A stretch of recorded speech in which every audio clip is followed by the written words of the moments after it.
గంభీరమైనటువంటి వాక్య సందేశాన్ని వినబోతున్నాం. మా పెళ్ళైన కొత్తలో మా మామయ్య గారు రెవరెండ్ డాక్టర్ జానయ్య గారు ముదునూరుపాడు మీటింగ్స్కి ఓపీ రై గారిని ఆహ్వానించారు. అదే ఫస్ట్ వారిని చూడటము, మరి వారి సందేశాలు మేము అక్కడ విని ఉన్నాము, చాలా సంతోషించాము.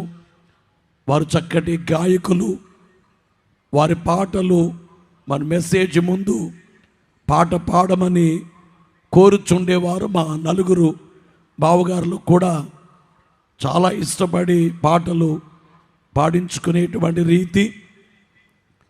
మరి మా మామయ్య గారు ఇంటి పేరు అద్దంకి జానయ్య గారు, మరి ఓపీ రై గారు ఇంటి పేరు కూడా అద్దంకి రంజిత్ ఓపీ రై గారు. ఆ ఇంటి పేర్లు కూడా ఆ కలవడం, తండ్రి గారిని అంటే జానయ్య గారిని తండ్రిగా వారు మాట్లాడటం, తాటి ఆకుల చాలా టైంలోనే వారిని పిలిచి ఇక్కడ ఈ సేవ వారికి ఈ చూచి వారు స్తుతిస్తారు దేవునని అనుకున్నాము. కానీ వీలు కాలేదు.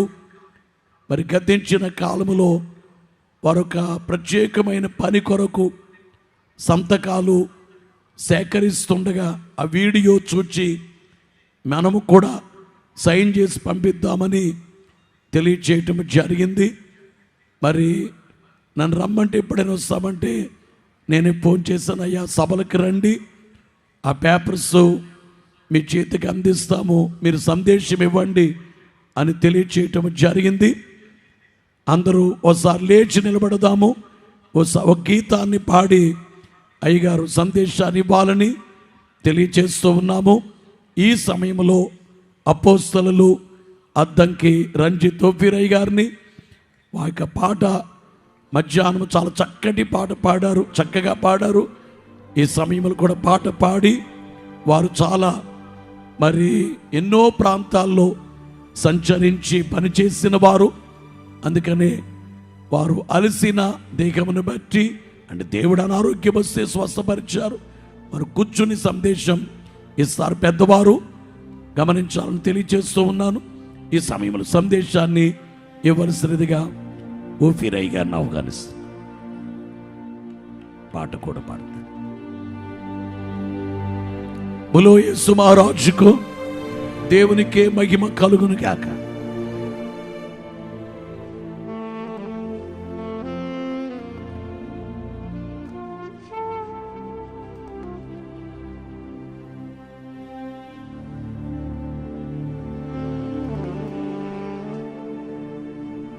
చేతులెత్తి గట్టిగా చప్పట్లు కొడదాం అందరూ. మరణాత చెప్పండి అయ్యగారికి అందరూ. మరణాత మరణాత అందరికీ వందన మరణాతలు. కూర్చో అయ్యగారు, కూర్చోండి. మిమ్మల్ని స్టాండ్ సిట్ అంటే బాగా సెటరేట్ అవుతారని. బోలో యేసు మహారాజుకు దేవునికే మహిమ కలుగును గాక. ఎవరు బయటికి వెళ్ళకండి. చక్కటి సందేశాన్ని మనం వింటున్నాము. బయటికి ఎవరు అటు ఇటు వెళ్ళకండి. త్వరగా ముగిస్తున్నాము. రేపు కూర్చోవాలి. రేపు పెద్ద కార్యక్రమము, చాలా కార్యక్రమం కనుక రేపు ఉదయము 7 గంటలకే కార్యక్రమం ప్రారంభించబడుతుంది. విస్తారమైన జనం ఉంటారు కనుక ప్రార్థనలు 7 మెట్లు ధ్యానము త్వరగా ముగించబడుతుంది.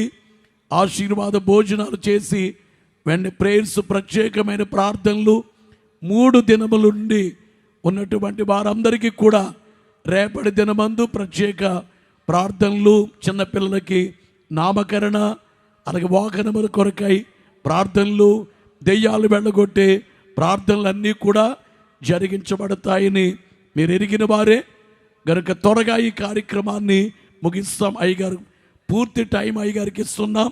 అంటే కార్యక్రమం అంటే రాత్రి లేటుగా కాదు, సంపూర్ణ సమయాన్ని అయ్యగారికి అందిస్తూ ఉన్నాం. దేవునికే మహిమ కలుగును గాక. ప్రైజ్ ది లార్డ్, హల్లెలూయా. అందరికీ వందనాలు, మరణాతులండి. నాకు ముందుగా వాక్య పరిచర్య చేసినటువంటి రెవరెండ్ హనోక్ రాజు గారు, చాలా అద్భుతమైన సందేశం అందించారు. ఉదయం కూడా మాట్లాడిన ఇద్దరు దైవ సేవకులు చాలా అద్భుతమైన వాక్య సందేశాలు, వాక్య ఉపదేశాలు అందించారు. ఒకరిని మించిన వారు ఒకరు. మరి నాకు వాక్య పరిచర్య చేయడం ఇప్పుడు ఇష్టం లేదు. హనోకరాజు గారే అలాగే ఇంకో గంట సేపు మాట్లాడి అంశం ఇంకా చాలా ఉంది, వారిలో చాలా విషయాలు చెప్పాలి. వారి లోపల మరి హృదయం మరి బాగా నిండి ఎప్పుడెప్పుడు ఇంకా వాక్యం చెప్పాలి, ఇంకా సబ్జెక్టు స్పష్టపరచాలనే తపన వారిలో ఉన్నట్టుగా నేను గమనించాను. వారు ఇంకో గంట మాట్లాడి కూటాన్ని ముగిస్తే బాగుండేదని నేను యథార్థంగా భావించాను. కానీ మరి వారు నా యందు కనికరించి దయ ఉంచి ముగించేశారు. He's a wonderful speaker Hanok Raju garu. అలాగే ఇక్కడ ఎవరూ తక్కువ కాదు, అందరిని మించిన వారు అద్భుత కుమార్ గారు మరి సార్థక నామధేయులు. అద్భుతం అంటే అద్భుతమే, వారే ఒక అద్భుతం. చాలా సంతోషం. మరి తండ్రి గారు రెవరెండ్ డాక్టర్ అద్దంకి జాన్ అయ్య గారిని అద్భుత కుమార్ గారు జ్ఞాపకం చేశారు. మరి హృదయం చాలా బాధతో నిండిపోయింది. వారు వెళ్ళిపోవడం మనకందరికీ తీరని లోటు, నాకు కూడా వ్యక్తిగతంగా తీరని లోటు. కానీ వారు తన పరుగు ముగించి మంచి పోరాటము పోరాడి దేవుని దగ్గరికి వెళ్ళిపోయారు. ధన్యులు వారు. వారి యొక్క మాదిరి అనుసరించి మనం కూడా పరిగెత్తడానికి మనం ప్రయత్నం చేద్దాం. దేవునికి స్తోత్రము. మరి నన్ను ఈ మహాసభలకు వాక్య సేవ చేయడానికి పిలిచినటువంటి సభల కన్వీనర్ గారు, గుత్తి పట్టణంలో దేవుడు అద్భుతంగా విశేషంగా ప్రపంచ రికార్డు నెలకొల్పే స్థాయిలో వాడుకుంటున్నటువంటి దైవజనులు రెవరెండ్ అద్భుత్ కుమార్ గారికి, అమ్మగారికి కూడా నా హృదయపూర్వక వందన మరణాతలు తెలియపరుస్తున్నాను. ఇది మహిమ సువార్త మహాసభలు మాత్రమే కాదు, సంగీత మహోత్సవాలను కూడా ప్రకటించారు. కాబట్టి ఇంతమంది హేమీలు వంటి ప్రసంగికుల మధ్యలో నేను చిన్న శిష్య పరమాణువును, ఒక ఇసుక రేణు అంత. నేను ఏం చెబుతాను ఇంతమంది అద్భుత ప్రసంగికుల మధ్యలో?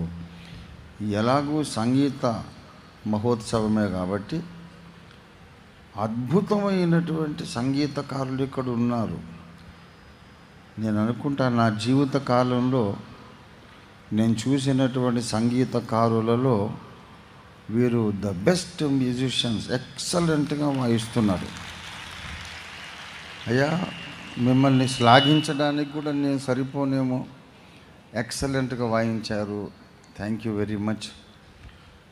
మరి ఒకరిని మించిన వారు ఒకరు. సాక్సోఫోన్, కీబోర్డ్ కానీ, వయోలిన్ కానీ, అలాగే తబలిస్టులు అయితే ఇంకా కొంచెం రోగిష్టోడు ఇప్పుడు అప్పుడు పోతాడు అన్నోడు కూడా లేచి డ్యాన్స్ ఆడేటట్టుగా ఉంది వాళ్ళ తబల.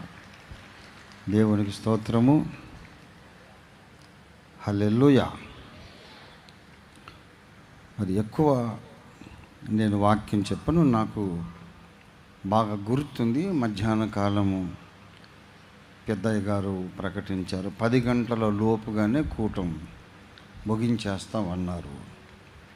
కాబట్టి నేను ఒక 9:10 లోపుగానే నా సందేశాన్ని ముగించుకుంటాను. ఇంకా తొందరగా ప్రయత్నం చేస్తాను. దేవునికి స్తోత్రం. హల్లెలూయా. మోహన రాగంలో ఒక పాట పాడుతాను నాయన.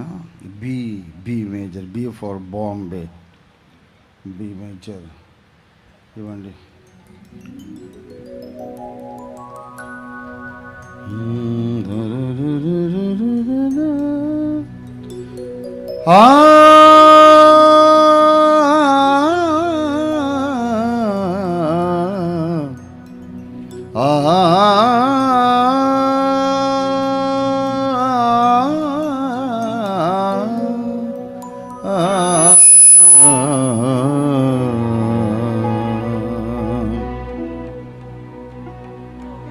శరణని వేడేద కరుణామయని, శరణని వేడేద కరుణామయని, రెక్కల చాటుననే దాగెద నిరతము నాకు నివాసము నీవే, శరణని వేడేద కరుణామయని, రెక్కల చాటుననే దాగెద నిరతము నాకు నివాసము నీవే, శరణని వేడెద కరుణామయుడా.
ఆయుధములు రూపించిరి రిపులు, అన్నిటిలోనొక ఆయుధమైనను, అన్నిటిలోనొక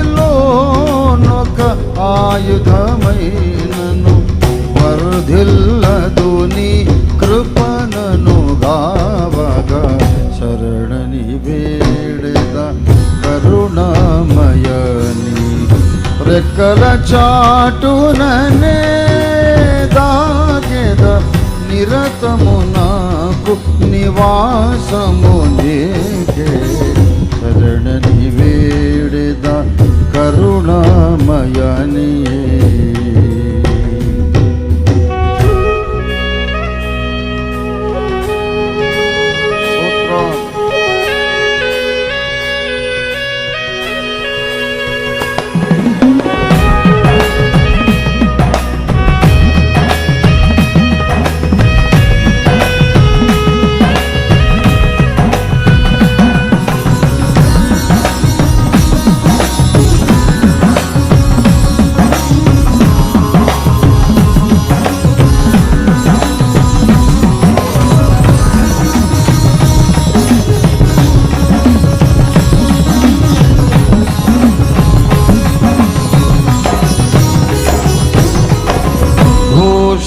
చుకడలి కెరటంబులపై విజయుడనైనే నాట్యము చేసెదా,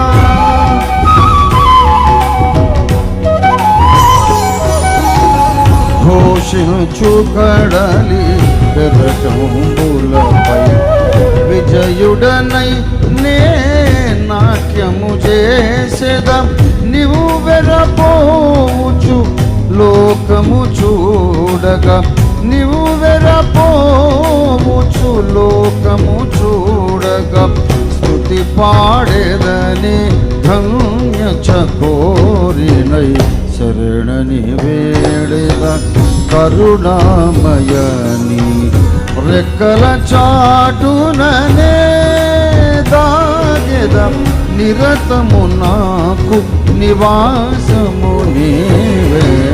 శరణి వేడిద కరుణామయుడా.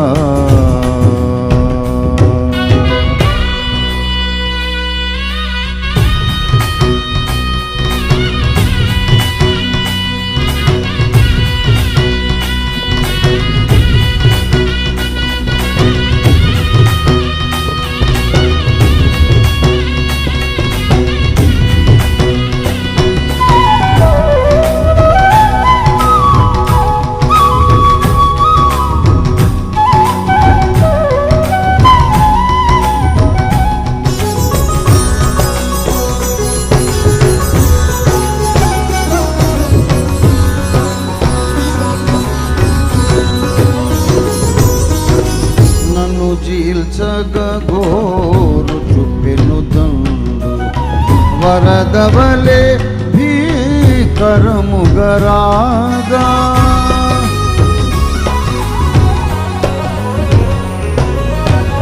నన్ను చీల్చగోరు చుప్పెను దండు వరదవలే భీకరముగరాగా.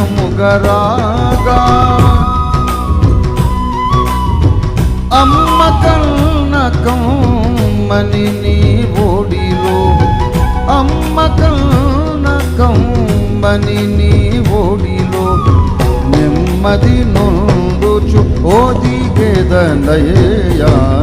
శరణి వేడెద కరుణామయని రెక్కల చాటుననే దాగెద. నిరతము నాకు నివాసము నీవే. శరణి వేడెద కరుణామయుడా.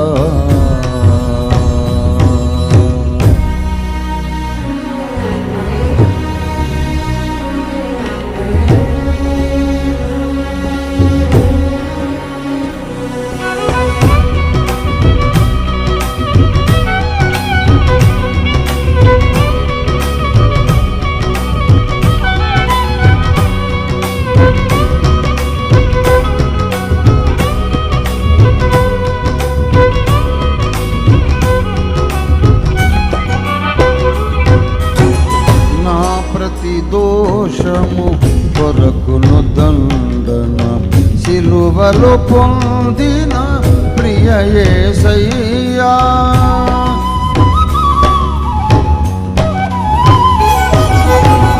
నా ప్రతి దోషము కొరకును దండన సిలువలో పొందిన ప్రియ యేసయ్యా. నాకై చీలిన పండవు నీవు, నాకై చీలిన పండవు నీవు. వేరెవరును నన్ను కావగలేరు. శరణి వేడెద కరుణామయని రెక్కల చాటుననే దాగెద. నిరతము నాకు నివాసము నీవే. శరణి వేడెద కరుణామయని రెక్కల చాటుననే.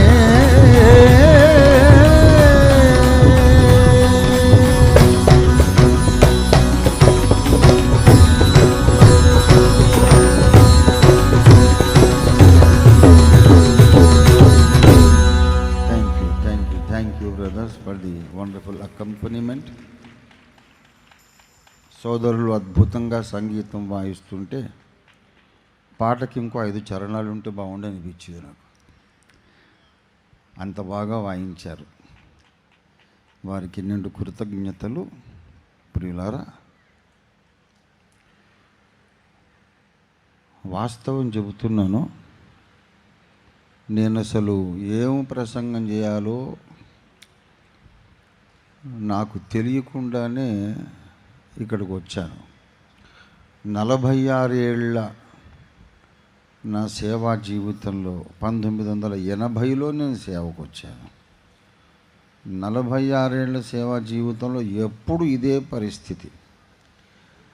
నేను వేదిక మీదికి రాకముందు ప్రభువుని అడుగుతాను, యేసయ్యా ఏం చెప్పాలో నాకు ఒక మాట అందించు అని. ఇక్కడ చెప్పు నాయనా, నేను కాన్ఫిడెంట్గా ఆత్మవిశ్వాసంతో స్టేజ్ ఎక్కుతాను అని అడుగుతాను. ఆయన అంటాడు, ఎందుకు, నేను స్టేజ్ మీదకి నీతో రావద్దా అంటాడు. అదేంటి ప్రభా, నువ్వు రాకపోతే నేను ఒక్కడిని వెళ్ళి ఏం చేస్తాను? మరి వస్తాను కదా, మరి అక్కడ నేను చెప్తా కదా, ఇక్కడ ఎందుకు నువ్వు టెన్షన్ పడుతున్నావు? పద.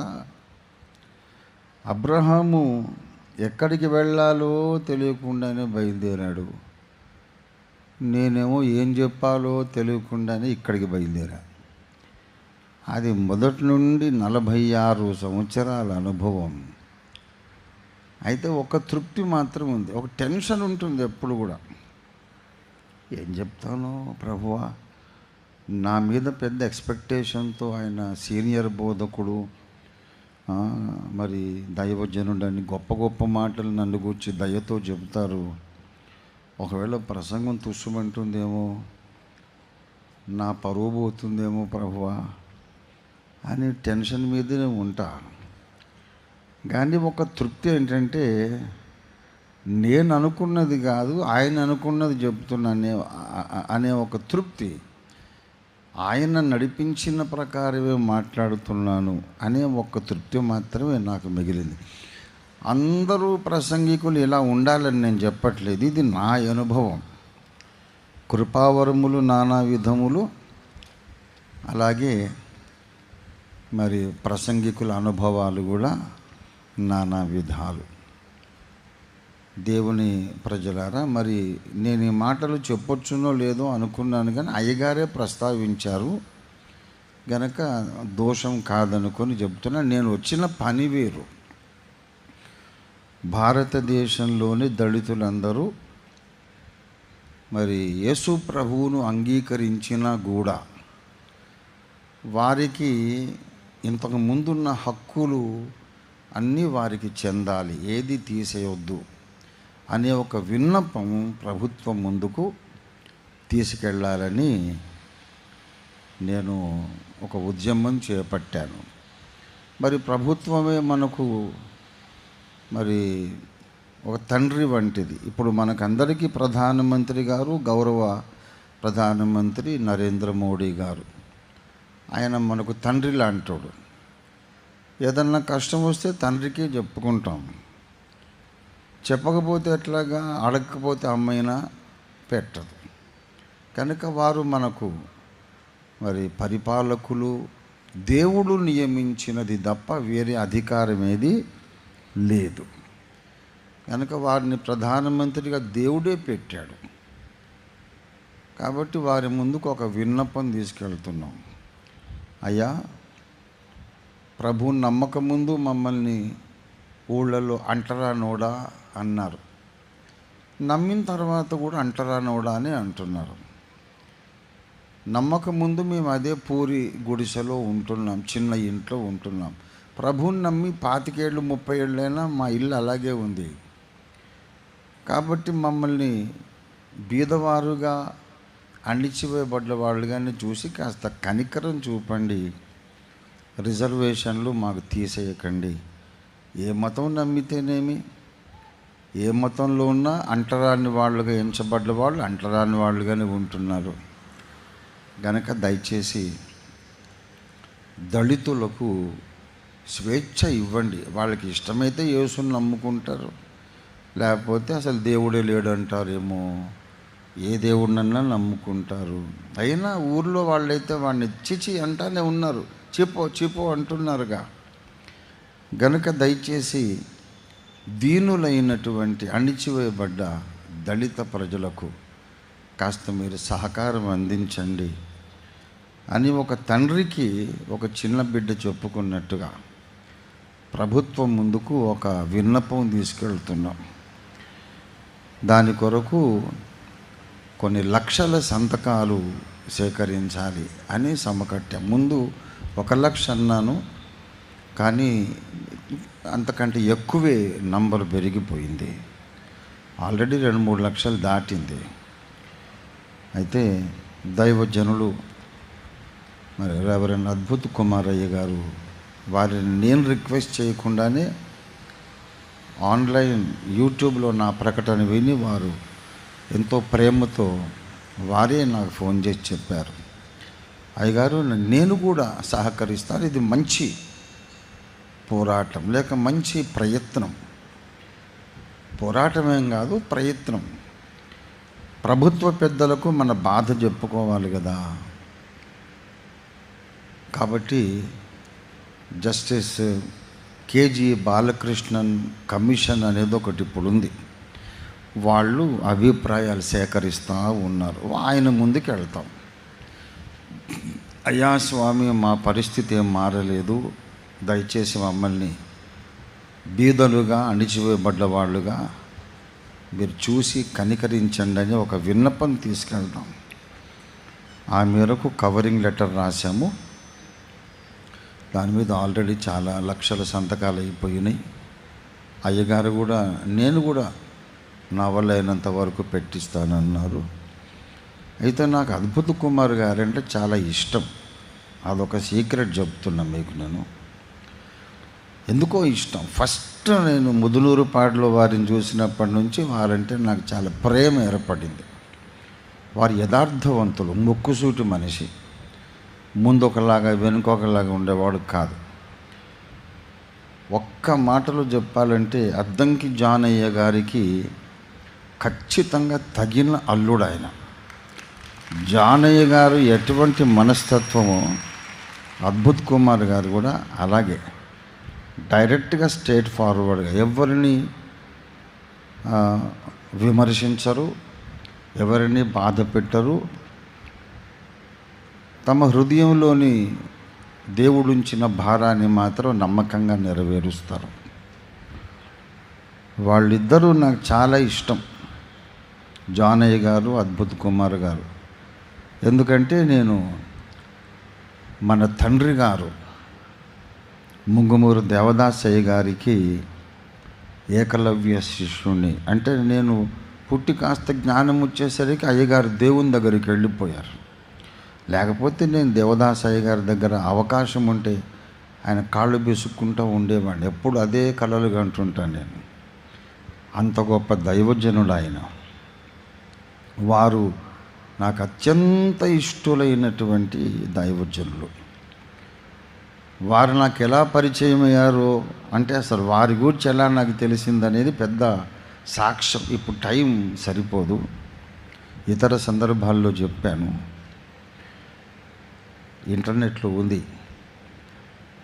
మరి అద్భుతమైన దైవజనులు, వారి గురించి చెప్పుకోవలసినవి ఎన్నో ఉన్నాయి. అయితే అందరికీ తెలిసిన బంగారు మాట, అందరికీ తెలిసిన బంగారు మాట మధ్యాహ్నం దైవజనులు ప్రసంగంలో మనకు జ్ఞాపకం చేశారు. ఏ వ్యక్తిని కానీ, ఏ మతమును కానీ, ఏ డినామినేషన్ను కానీ దూషించరాదు, ద్వేషించరాదు. మనకు తెలియని సంగతులు దేవుని అడిగి తెలుసుకోవాలి. అద్భుతం, అద్భుతం, అద్భుతం. ఎంత బంగారు మాట. ఇంతకుముందు రెవరెండ్ హనోక్ రాజు గారు కూడా ఇంకొక మాట వారు అంటే వేగంగా దాన్ని ప్రస్తావించారు. మీరు దాన్ని క్యాచ్ చేశారో లేదో ఒక మాట గుర్తు చేశారు. దేవా నాకు కనబడుము, నాతో మాట్లాడు, అందరికీ కనబడుము, అందరితోనూ మాట్లాడు. ఎటువంటి బంగారు ప్రార్థనలండి అవి. ఆ ప్రార్థనలకు దేవుడు ఆమేన్ అంటే ఇంకా ఈ లోకమే స్వర్గం అయిపోతుంది. దేవదాసయ్య గారి ప్రార్థనలు అద్భుతం, వారి బోధనలు అద్భుతం. బైబిల్ అంతా కాచి వడబోసినటువంటి శ్రేష్ఠ భక్తుడు ఆయన. ఒకసారి దేవదాసయ్య గారిని ఒక వేరే డినామినేషన్ ఆయన వచ్చి విమర్శించారట. ఏంటండి బైబిల్ మిషన్, ఏంటండి బైబిల్ మిషను, గ్రంథానికి ఒక మిషన్ ఉంటుందా ఏంటి, ఆ పేరేమిటి అని ఆయన చాలా పండిపోయిన ఆధ్యాత్మిక మేధావి ఫాదర్ ముంగమూరు దేవదాసయ్య గారు. నిండుకుండ, చెక్కు చెదరడు, చక్కటి చిరునవ్వుతో ఏ ప్రశ్నైనా వింటారు, దేనికైనా సమాధానం చెప్తారు. అయ్యగారి ప్రశ్నోత్తరాల పుస్తకం ఉంది, అంతలావు. చదివిన వాళ్ళు చెయ్యెత్తుతారా? ప్రశ్నలు జవాబులు, అయ్యగారు ఇచ్చిన జవాబులు నేను చదివాను. అవైలబుల్గా ఉందండి, ఉందా? లేదు, ఇప్పుడు అదొకటి లేదు కదా, మిగిలినవి చాలా ఉన్నాయి. మహిమ వార్తావళి, ఇంకా చాలా ఉన్నాయి. ఎంత స్థితప్రజ్ఞత, ఎంత సమయస్ఫూర్తితో అయ్యగారు జవాబిస్తారో బోధకులందరూ నేర్చుకోవాలి ఆ పద్ధతి. ఏంటి బైబిల్ మిషన్ అని పెట్టారని ఆయనను ఎద్దేవా చేస్తే ఆయన అన్నారు, అవును బాబు, బాప్టిస్ట్ మిషన్ అనేది ఒక బాప్టిస్మం అనే సంస్కారమును బట్టి వచ్చినది ఆ పేరు. లూథరన్ మిషన్ అనేది లూథరు భక్తుని పేరును బట్టి వచ్చింది. వెస్లియన్ మిషన్ అనేది వెస్లీ భక్తుని పేరును బట్టి వచ్చింది. పెంతకోస్తు అనే పేరు యూదుల ఒక పండుగను బట్టి వచ్చింది. పెంతకోస్తు పండుగ ఉంది, వీళ్ళు ఆ సంఘం పెట్టుకున్నారు. అలాగా ఒక పండగ పేరు ఒక మిషన్ పేరు, ఒక భక్తుని పేరు ఒక మిషన్ పేరు, ఒక బాప్టిస్మ సంస్కారం పేరు ఒక మిషన్ పేరు. కానీ బైబిల్ మిషన్ పేరు బైబిల్ అంతటిని బట్టి వచ్చింది అని చెప్పారు ఆయన. ఎంత అద్భుతమైన సమాధానం కదా. ఆయన విసుక్కోరు, కసురుకోరు, కోప్పడరు. ఆయనను విమర్శించాలని వచ్చిన ప్రతి ఒక్కరూ కూడా మారు మనస్సు పొంది తమ తప్పు గ్రహించి ఆయన శిష్యులు అయిపోయారు.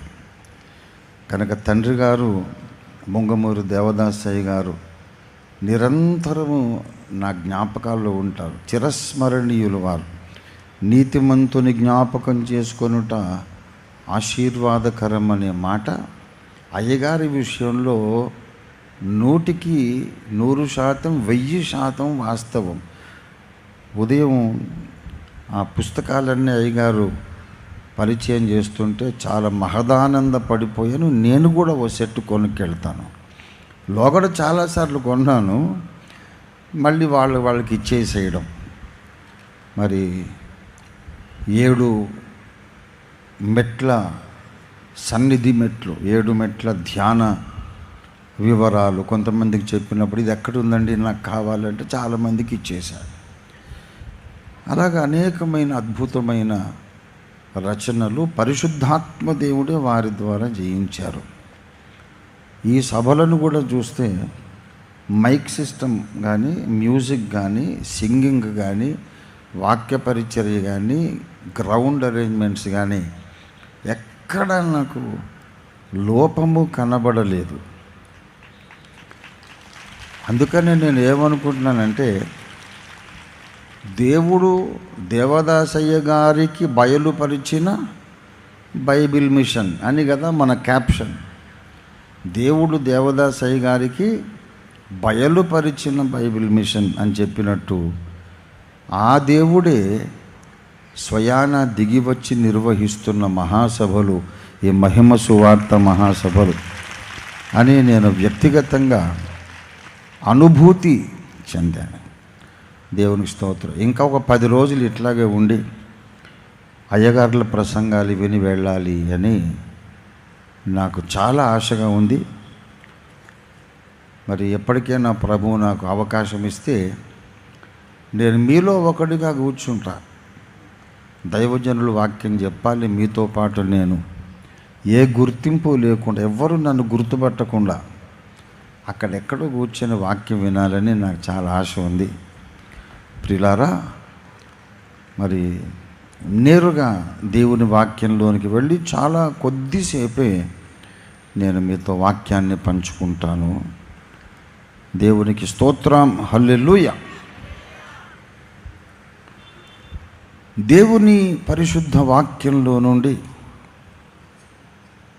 హెబ్రీ పత్రిక 11వ అధ్యాయం 16వ వచనం మనం చదువుకుందాము. దేవుడు నడిపించిన ప్రకారం నేను ఒక అరగంట సేపు వాక్యం చెప్పాలని నేను ఆశిస్తూ ఉన్నాను. హెబ్రీ పత్రిక 11వ అధ్యాయం 16వ వచనం. అయితే వారు మరి శ్రేష్టమైన దేశమును అనగా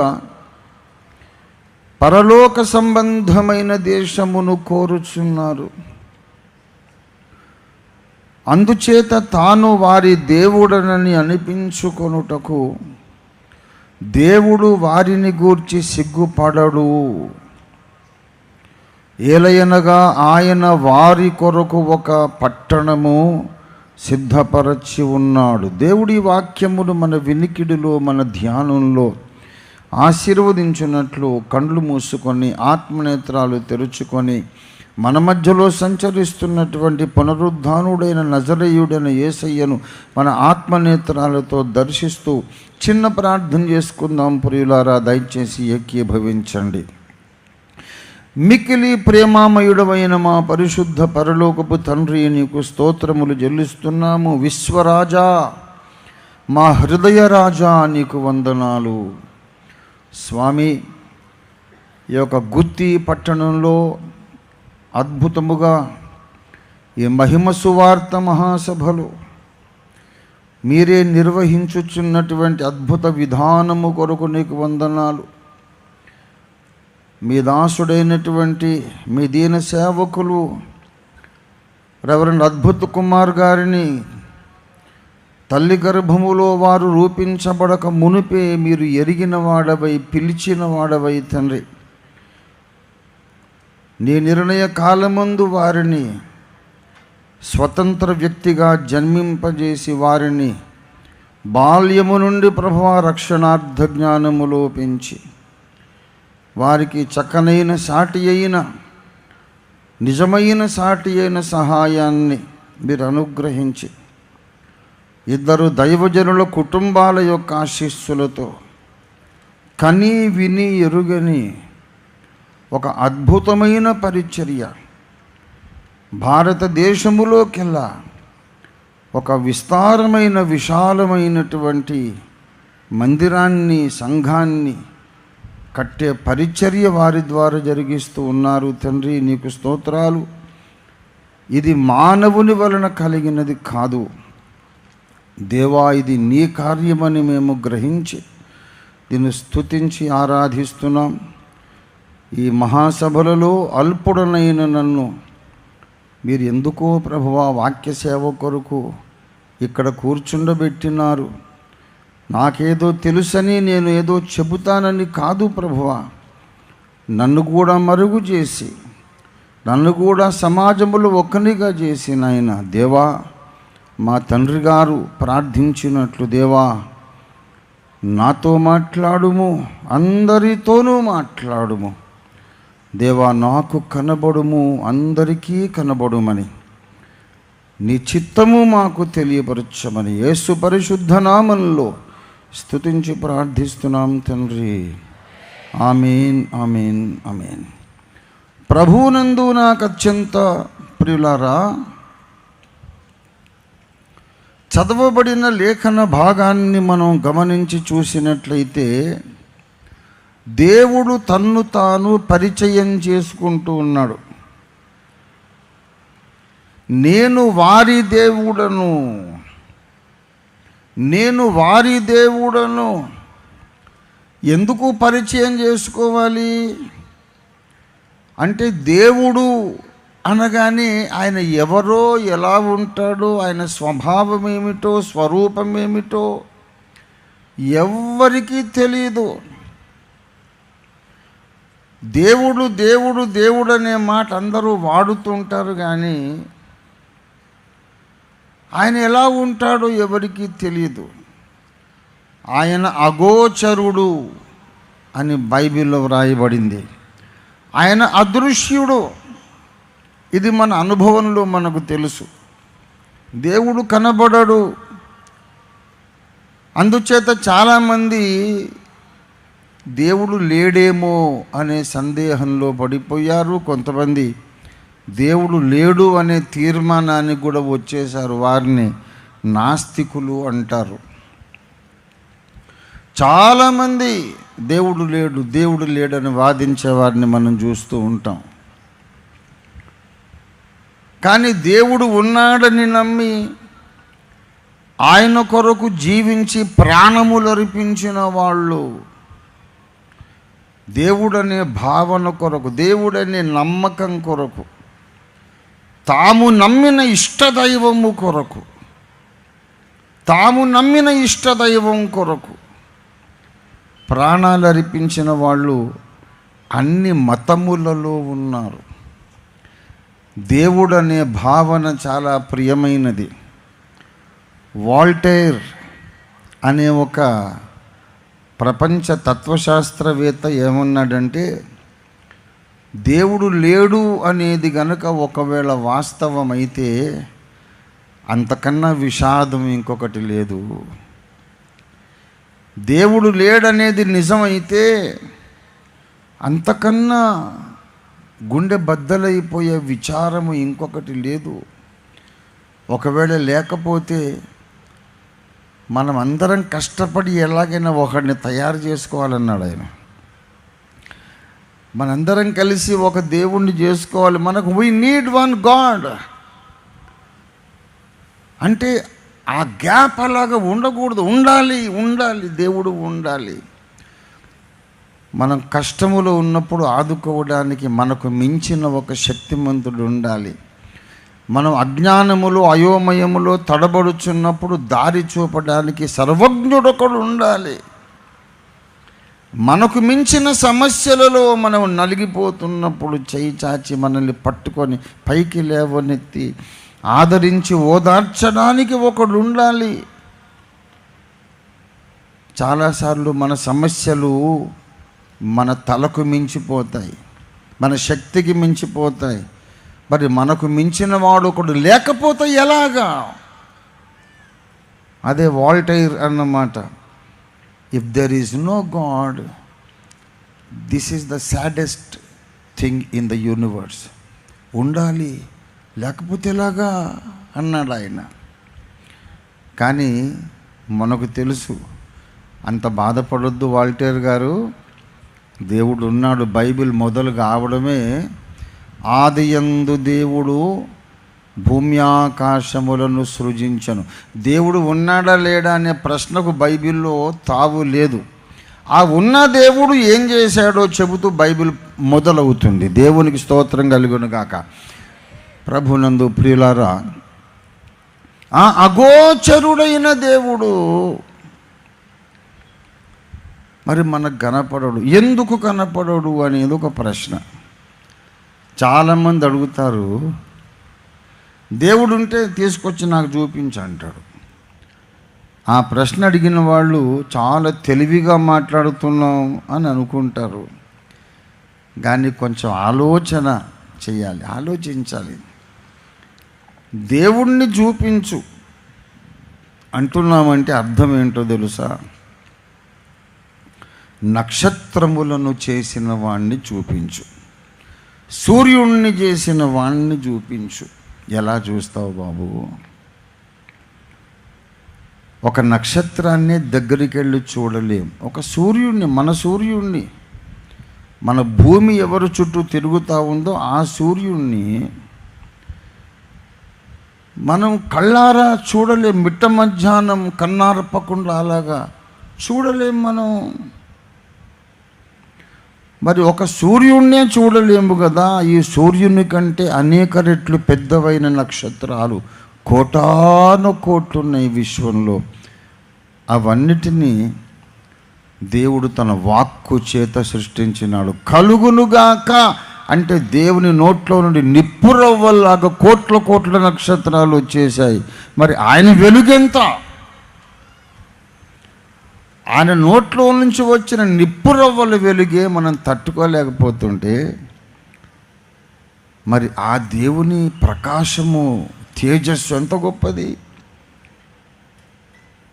దేవుణ్ణి చూడాలనే ఆశ మంచిదే, కానీ ఆయన కనికరించి, ఇంతకుముందు హనోకు రాజు గారు చెప్పినట్లు, మనము చూడగలిగిన స్థాయికి ఆయన తన్ను తాను తగ్గించుకొని మన ముందుకు వచ్చి కనబడితే మనం చూడగలం. అబ్రహాము దేవుణ్ణి చూశాడు, మోషే చూశాడు, ఇశ్రాయేలు పెద్దల్లో 70 మంది ఆయన్ని చూశారు. కొంతమంది ఉన్నారు చూసిన వాళ్ళు, కానీ సమీపించరాని తేజస్సులో. 1 తిమోతి 6వ అధ్యాయం అక్కడ 16వ వచనం, దయచేసి ఒక మాట చెబుతాడు, దయచేసి చూడండి. 1 తిమోతి 6:16, సమీపింపరాని తేజస్సులో ఆయన మాత్రమే వసించుచు అమరత్వము గలవాడై ఉన్నాడు. ఆయన మాత్రమే అంటే అర్థం ఏంటి? రెండవ వ్యక్తి లేడు. కెరూబులు లేరు, శరాఫులు లేరు, మహాదూతలు లేరు, ఎవరూ లేరు. ఆ మహిమగల దేవుడు మాత్రమే ఉన్నాడు. అటువంటి ఒక రహస్యమైన స్థలం ఈ విశ్వంలో ఉంది. ఆ తేజోమండలములోనికి వెళ్ళడానికి ఎవ్వరికి శక్తి కానీ అధికారం కానీ లేదు. దేవుని అద్వితీయ కుమారుడు ఒక్కడే వెళతాడు, వస్తాడు, ఇంకెవరు వెళ్ళలేరు. సమీపించరాని తేజస్సు, ఆ దేవుణ్ణి ఎవ్వరూ చూడలేదట. 1 తిమోతి 6:16, మనుష్యులలో ఎవడును ఆయనను చూడలేదు, ఎవడును చూడ నేరడు అని రాయబడి ఉంది 1 తిమోతి 6:16. కానీ చాలామంది చూసినట్లుగా కూడా బైబిల్లో రాయబడింది. అవన్నీ ఆయన ప్రత్యక్షతలు. తన్ను తాను చాలా తగ్గించుకొని, తన మహిమను తగ్గించుకొని, వాళ్ళు చూడగలిగిన స్థాయికి తన మహిమను, వెలుగును తగ్గించుకొని వస్తాడు.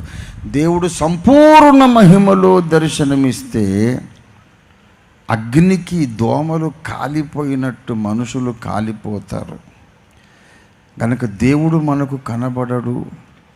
ఎందుకు కనబడడు? ఇప్పుడు కాదు, ఒకనాటికి కనబడతాడు భవిష్యత్తులో. హృదయ శుద్ధి గలవారు ధన్యులు, వారు దేవుని చూచెదరు. ఒకనాటికి భవిష్యత్తులో మనం దేవుని చూడబోతున్నాం.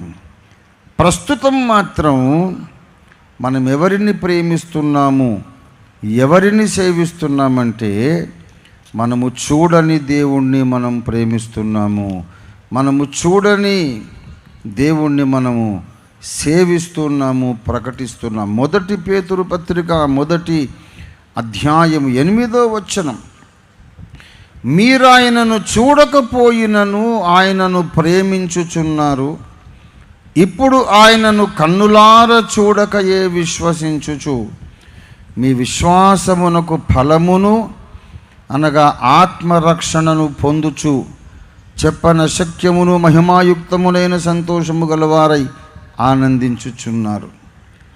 దేవుడు కనబడడు అనేది నిజమే, కనిపిస్తాడు అనేది కూడా నిజమే. తాను ఏర్పరచుకున్న భక్తులకు తక్కువ మహిమలు వచ్చి కనబడతాడు. అది ఆయన కృప. మన తండ్రి గారు బైబిల్ మిషన్ స్థాపకులైన దేవదాసయ్య గారి దగ్గరికి దృశ్య రూపంలో దేవుడు వచ్చి మాట్లాడేవాడు. ఇది వాస్తవం. నేనేం అబద్ధాలు చెప్పడం లేదు, చెప్పాల్సిన అవసరం లేదు. వారి దగ్గరికి దేవుడు వచ్చి ముఖాముఖి మాట్లాడి వెళ్ళేవారట. నేను రెవరెండ్ కె ఇజ్రాయేల్ అయ్య గారు, ఇంకా మందపాక జాషువా గారు, ఇలాంటి బైబిల్ మిషన్ సీనియర్ సేవకులతో నాకు చాలా దగ్గరి సహవాసం. చాలా ఎంక్వైరీ చేశాను నేను. ఇట్ ఈస్ ఎ ఫ్యాక్ట్ బాబు, నిజమే. చాలాసార్లు వారి ప్రార్థనా గదిలో వారు ప్రార్థించుకుంటుండగా 2 స్వరాలు వినబడేవట. దేవదాసయ్య గారి స్వరం, జవాబిస్తున్న ఇంకొక ఆయన స్వరం. గదిలో ఆయన ఒక్కరే ఉంటారు అయ్యగారు. ఆ 2వ స్వరం ఎవరంటే దేవుని స్వరం అన్నమాట. అలాగా చాలా అనుభవాలు, అయ్యగారి అనుభవాలు ఈ తరములో ఒక విశేషమైన చరిత్ర వారిది.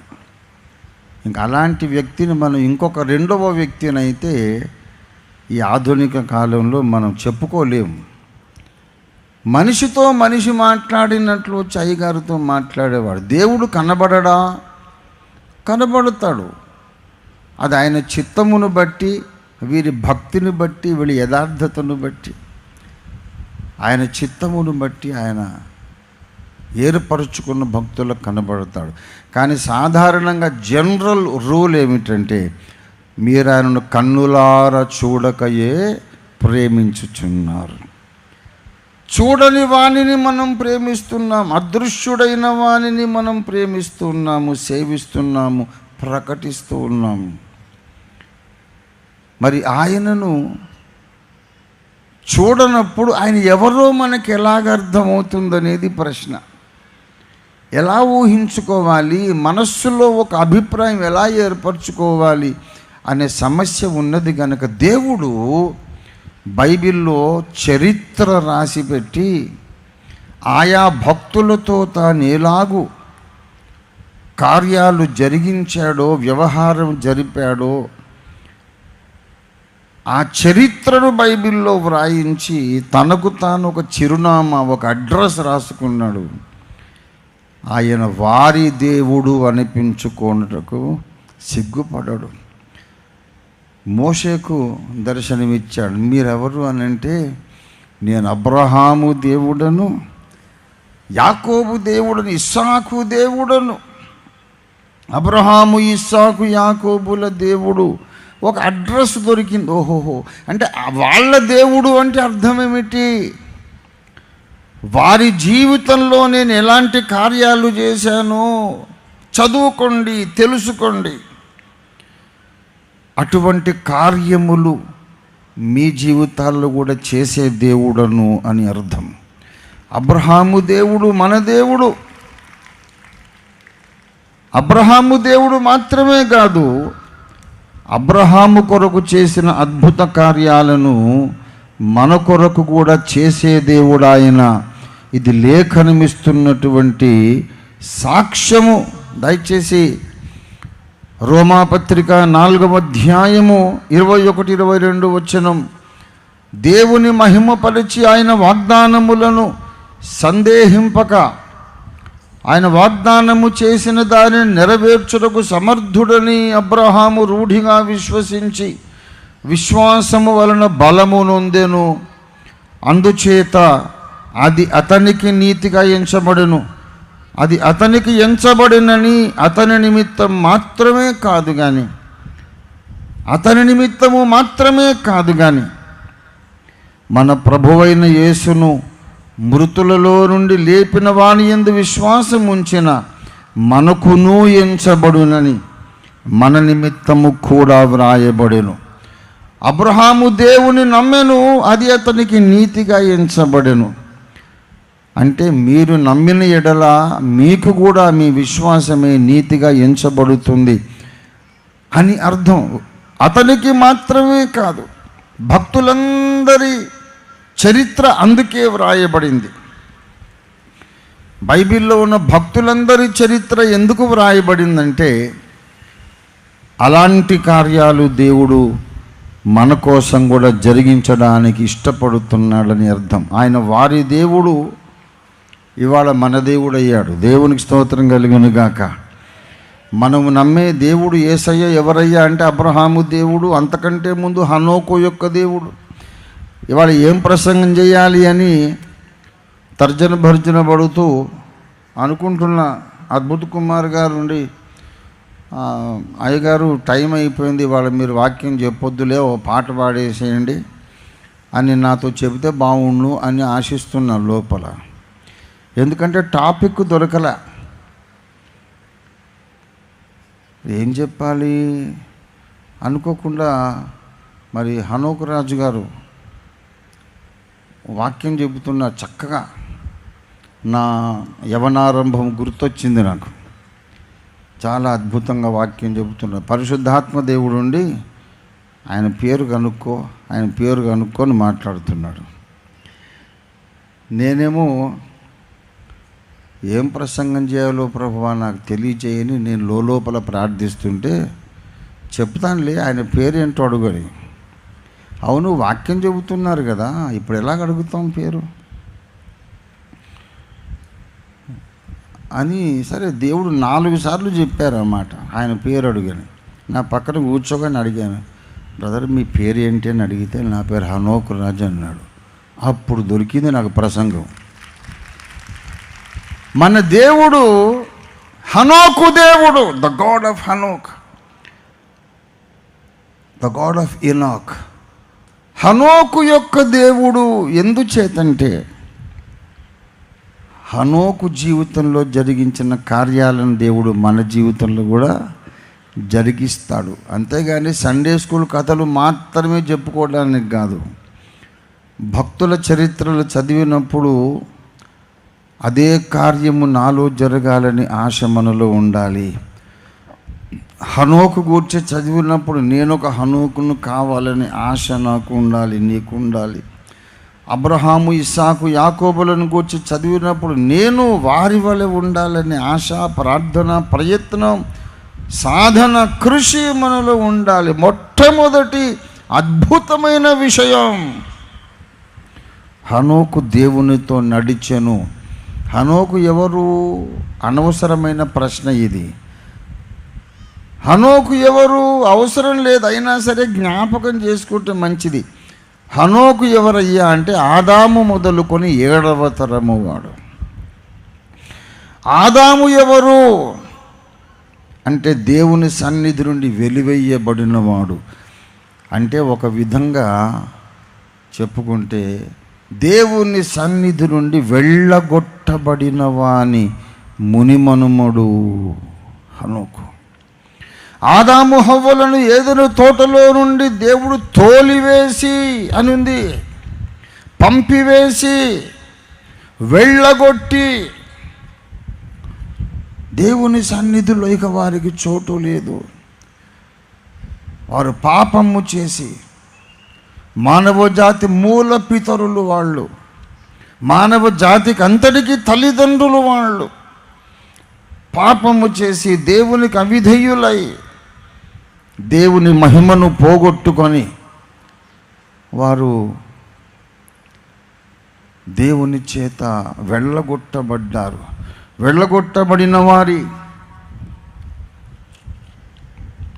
పిల్లలలో 7వ తరము హనోకుది. అంటే దానికి అర్థం ఏంటో తెలుసా?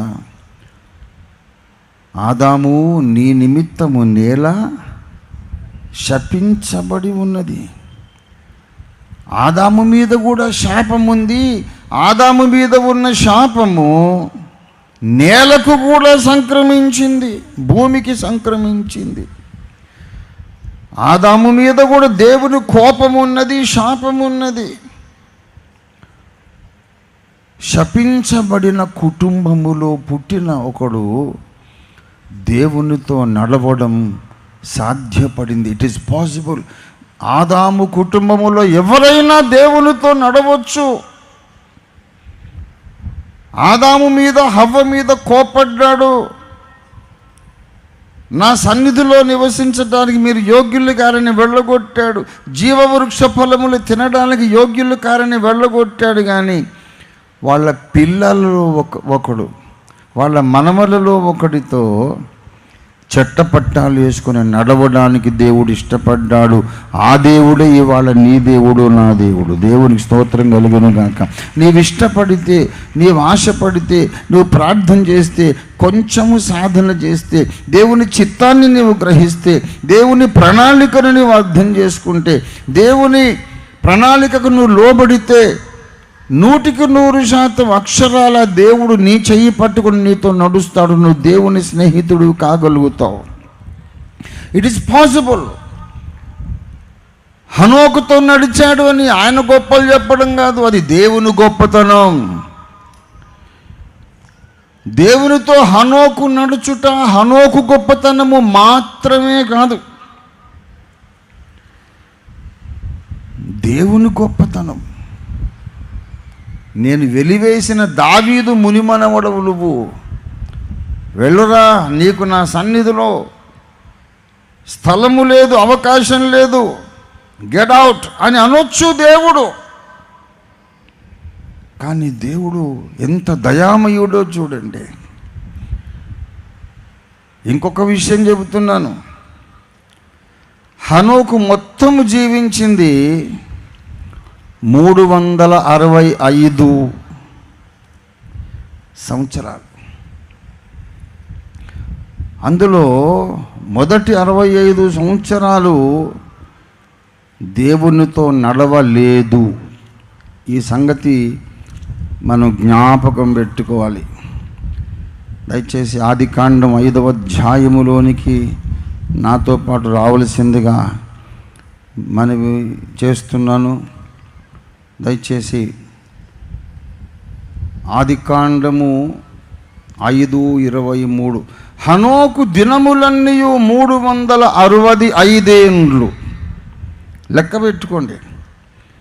హనోకు దినములన్నీ 365 ఏండ్లు. మరి దేవునితో నడిచినది ఎంతకాలం? 22వ వచనం, 300 ఏండ్లు హనోకు దేవునితో నడచుచు కుమారులను కుమార్తెలను కనెను. ఇప్పుడు నాకు చెప్పండి, మీరు జవాబు ఇవ్వండి. ఆయన బ్రతికిన దినములు ఎన్ని?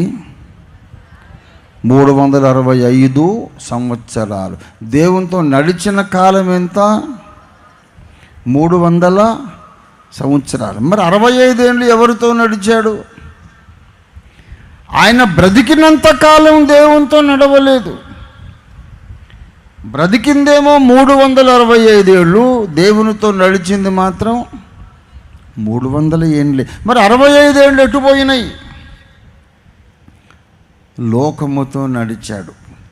హనోకు జీవితంలో ఒక టర్నింగ్ పాయింట్ ఉంది. ఒక మారు మనస్సు పొందిన అనుభవం ఉంది. ఆయన ఆదాము కుమారుడే. ఆదాము మనవడు, మునిమనవడు, 7వ తరం వాడు. మామూలుగా అందరిలాగా పుట్టాడు, పెరిగాడు, లోకరీతిగా బ్రతికాడు.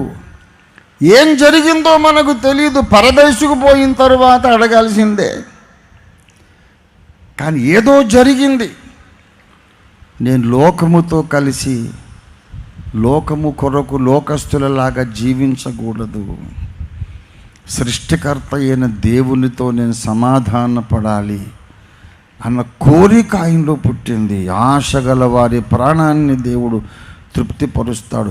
65 సంవత్సరాలు అంటే దాదాపు ఇప్పుడు నా వయసు, నాకు ఇప్పుడు 67.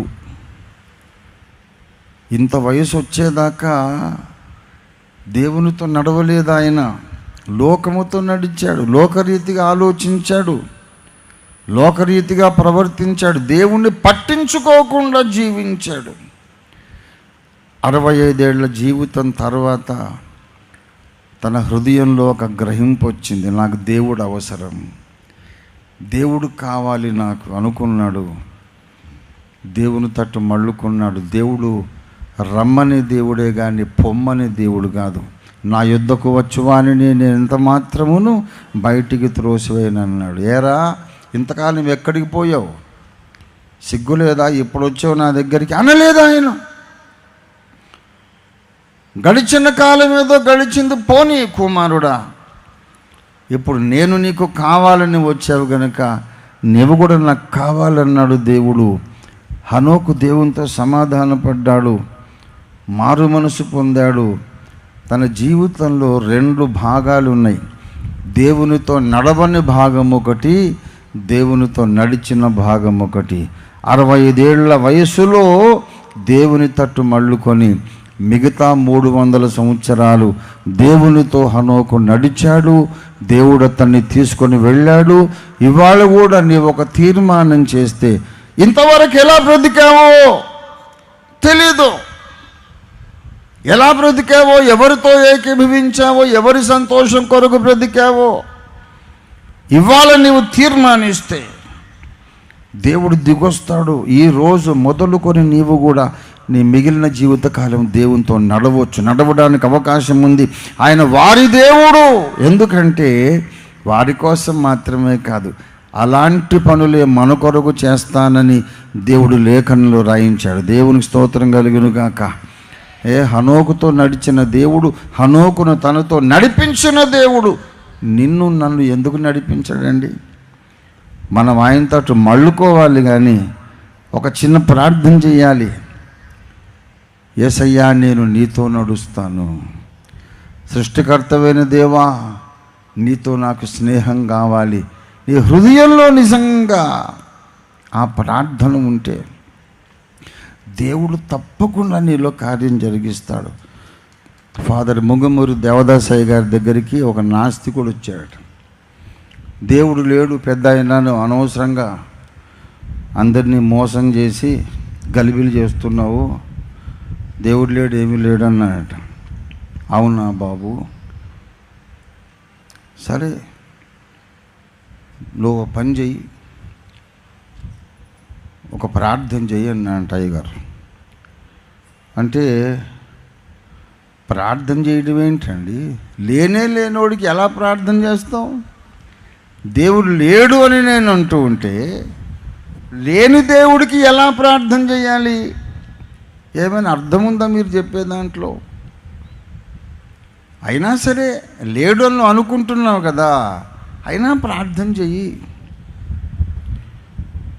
అంటే, అయ్యా మీరు చెప్పే దాంట్లో ఏం అర్థం కనిపించట్లేదు నాకు. దేవుడు లేనే లేడు అని హృదయపూర్వకంగా నేను నమ్ముతున్నా.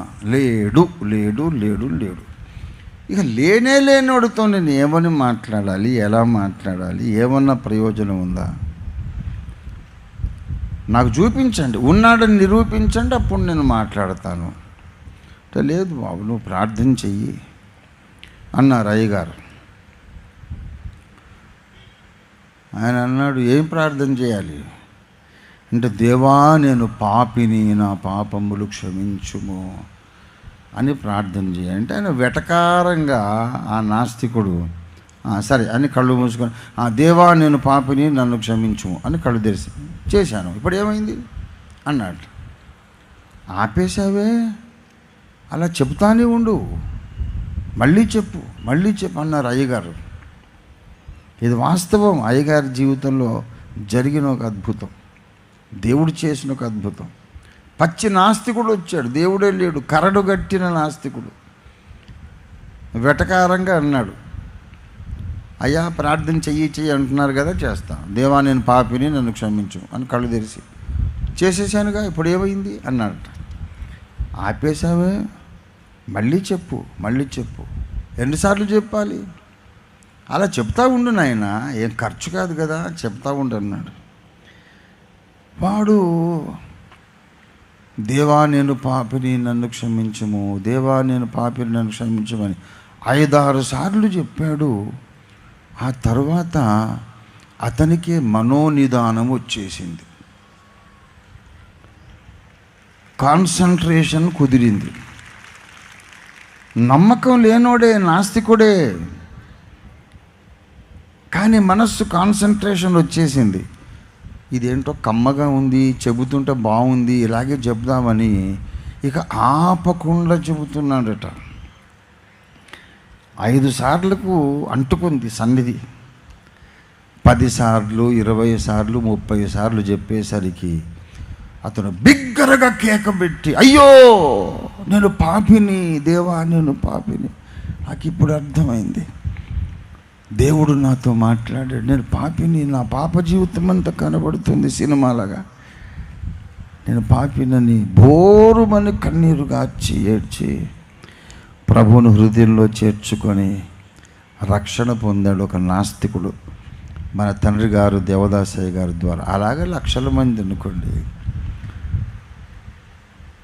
దేవదాసయ్య గారు చెబుతారు ఏంటంటే, నువ్వు నమ్మినా నమ్మకపోయినా ప్రార్థన మాటికి చెయ్యుట వలన గొప్ప శక్తి పుడుతుంది. దేవునికి స్తోత్రం కలుగును గాక. అది తండ్రి గారు నేర్పించిన పాఠం. నమ్మకం లేదా, లేకపోయినా పర్వాలేదు, చెయ్యి ప్రార్థన. నన్ను 6 సంవత్సరాల ప్రాయంలో మా అమ్మ రక్షణానుభవంలోకి నడిపించింది. యేసు ప్రభువుని హృదయంలోకి రమ్మని పిలువు అని అంటే పిలిచాను. ఆయన వచ్చేసాడు, అయిపోయింది. తిరిగి మరుసటి రోజు ఆడుకుంటున్నా, అమ్మ పిలిచారు. ఏం బాబు, యేసయ్య నిన్న ఇంట్లోకి పిలిచావు, నీ హృదయంలోకి పిలిచావు కదా, మాట్లాడావా ఆయనతో, ఇవాళ మాట్లాడావా అన్నారు. ఏం మాట్లాడాలమ్మా, ఏం మాట్లాడాలో నాకు తెలియట్లేదు అన్నాను. రే, ఏం మాట్లాడాలో తెలియట్లేదని నాకు చెప్పావు కదా, ఇదే మాట యేసయ్యకు చెప్పు. యేసయ్య నీతో ఏం మాట్లాడాలో నాకు తెలియట్లేదని చెప్పరా, అదే ప్రార్థన అయిపోతుందని మా అమ్మ నాకు నేర్పించింది. చెప్పాను, నిజంగానే తెలియకుండానే ప్రార్థన పెరిగి పెరిగి పెరిగి పెరిగి ఎడతెగని ప్రార్థనలుగా మారిపోయింది. ప్రియులారా, లేడనుకున్న దేవుడు, నీవు అనుభవంలో అనుభవించని దేవుడు, నీకు అగోచరుడైన దేవుడు, నువ్వు ప్రార్థన ప్రారంభిస్తే నీ అనుభవంలోకి వచ్చేస్తాడంతే. దేవునికి స్తోత్రం కలుగును గాక. వచ్చేస్తాడు, నీవు ఆయనతో నడిచేస్తావంతే. దేవునికి స్తోత్రం కలుగును గాక. ఆయన వారి దేవుడు. బైబిల్లో మొట్టమొదట ఆయన హనోకు యొక్క దేవుడు. దేవునికి స్తోత్రం కలుగును గాక. హనోకు దేవునితో నడిచాడు.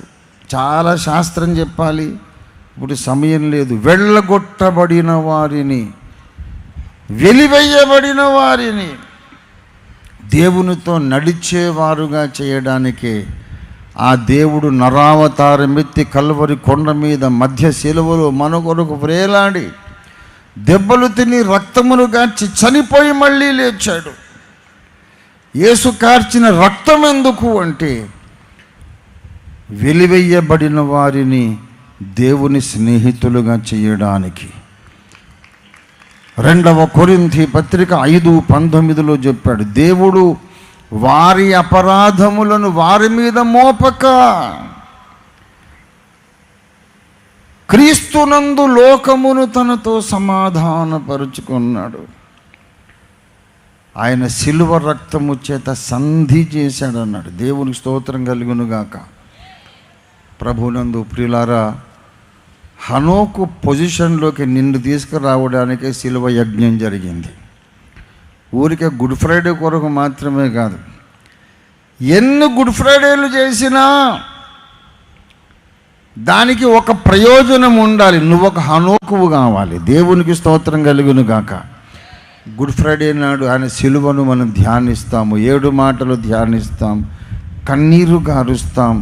కానీ ఎందుకు ఆయన శిలువలో వేలాడి మరణించాడు, ఎందుకు వేలాడినాడు, ఎందుకు గాయాలు పొందాడు, ఎందుకు ఆ శ్రమలు అనుభవించాడంటే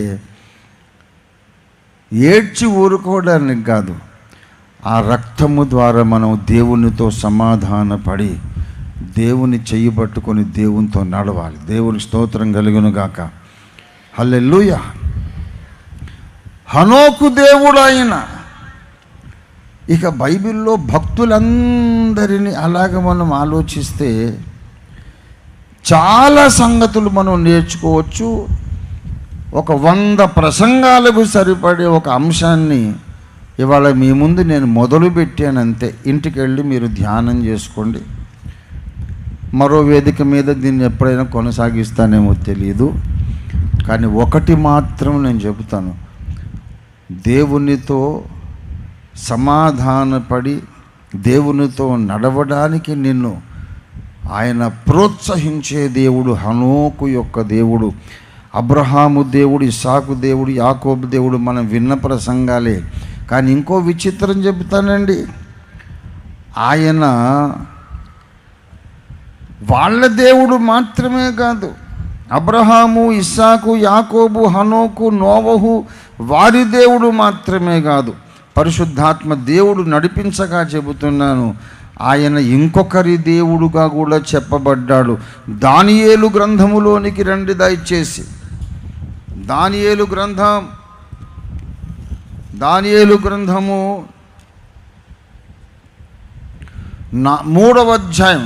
దానియేలు 3వ అధ్యాయము 28వ వచనం. నెబుకద్నెజరు శద్రకు మేషాకు అబేద్నెగోయను వీరి దేవుడు పూజార్హుడు. ఇప్పుడు ఎవరి దేవుడు అయిపోయాడు ఆయన చెప్పండి? హనోకు దేవుడు అనే సబ్జెక్ట్ అయిపోయింది. అబ్రహాం, ఇస్సాకు, యాకోబుల దేవుడు అనే సబ్జెక్ట్ అయిపోయింది. ఇప్పుడు ఇక్కడ ఎవరి దేవుడు? దానియేలు 3:28 ఎవరి దేవుడు అండి? డిస్ప్లే చేయండి దయచేసి. డానియేల్ 3:28 డిస్ప్లే చేయండి. ఎవరి దేవుడు ఆయన? శద్రకు మేషాకు అబేద్నెగోల దేవుడు. బైబిల్లో ఉన్నమాట చూడండి. శద్రకు మేషాకు అబేద్నెగోయను వీరి దేవుడు పూజార్హుడు. శద్రకు మేషాకు అబేద్నెగోల దేవుడు అంటే దేవుని కొరకు అవసరమైతే చచ్చిపోవడానికి ఇష్టపడిన వారి దేవుడు అని అర్థం. మన కొరకు ప్రాణం పెట్టిన యేసయ్య కొరకు మనం కూడా ప్రాణం ఇస్తే ధన్యులమే. భయపడాల్సిన అవసరం లేదనే ధైర్యవంతుల దేవుడు ఆయన. దేవునికి స్తోత్రం కలుగును గాక. నెబుకద్నెజరు ఆ 3వ అధ్యాయంలో ఒక బంగారు ప్రతిమ నిలబెట్టాడు. నా రాజ్య పౌరులందరూ సకల విధములైన వాద్యధ్వనులను విన్నప్పుడు నేను నిలబెట్టిన బంగారు ప్రతిమకు సాగిలపడి నమస్కరించాలి. నమస్కరించని వాడెవడో వాడు మండుచున్న అగ్నిగుండములో పాలు పొందును. వీళ్ళు మాత్రం ప్రధానులు రాజ్యంలో అందరూ సాగిలపడ్డారు. శద్రకు మేషాకు అబేద్నెగో సాగిలపడలేదు. వాళ్ళ మీద ఫిర్యాదు చేశారు రాజ్యంలోని వేరే అధికారులు. రాజా, నీ దర్బారులో ఉన్నటువంటి ఆ 3 యూదా యువకులు నీ ఆజ్ఞను లెక్క చేయలేదు, లక్ష్య పెట్టలేదు, నీ దేవతకు వాళ్ళు మొక్కలేదు అంటే అత్యాగ్రహం వచ్చేసింది నెబుకద్నెజరుకు. శద్రకు మేషాకు అబేద్నెగో, నేను విన్నది నిజమా? నేను నిలబెట్టించిన ప్రతిమకు మీరు నమస్కరించలేదట నిజమా? అంటే వాళ్ళు ఏమన్నారు? చేతులు నలుపుకుంటూ చిత్తం మహారాజా అని అనలే. వాళ్ళ అమ్మ పిలిచి ఉంటుంది. చిన్నప్పుడు ఆ నెబుకద్నెజరు చిన్న పిల్లాడుగా ఉన్నప్పుడు పేరు పెట్టి వాళ్ళ అమ్మ పిలిచి ఉంటుంది. అలా పిలిచేశాడు. నెబుకద్నెజరు అంటే మహారాజా లేదు, ప్రభువు లేదు, ఏమి లేదు. నెబుకద్నెజరు అని పేరు పెట్టి పిలిచి,